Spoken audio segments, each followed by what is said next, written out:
তো আজকে আমরা বানাবো ডিআইওয়াই ফিল্টার। আমি দেখিয়ে দিচ্ছি কি কি নিয়েছি। তো দু রকমের পাম্প, যেটা 12 ভোল্ট, একটা 3 ভোল্ট। তো এখানে ফুটো করে নেব, একটা বোতলের উপরে একটা ফুটো করে নেব। তো এখানে দেখতে পাচ্ছ ফুটো করে পাইপ লাগিয়ে নিয়েছি, নিচের একটা পাইপ লাগিয়েছি আর বোতলের সিপিতে ওয়াটার পাম্প আর পাইপ লাগিয়ে দিয়েছি।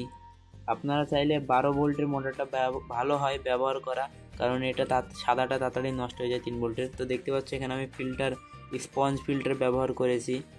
তো সব ফার্স্টে আমরা এটাই পুরো বোতলে জল লোড করে দেবো। আপনারা চাইলে বোতলে অন্য কিছু বায়োমিডিয়াও দিতে পারেন, যেটা ভালো জল ক্লিয়ার হবে।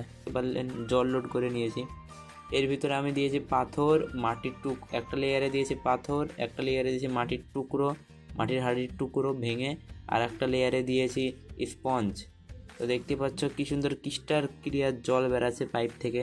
আপনারা চাইলে 12 ভোল্টের ওই পাম্পটাও ইউজ করতে পারেন, কারণ আমার কাছে 12 ভোল্টের ওই পাম্পটা ছিল না, তাই আমাকে এটা দিয়ে কাজ চালাতে হয়েছে।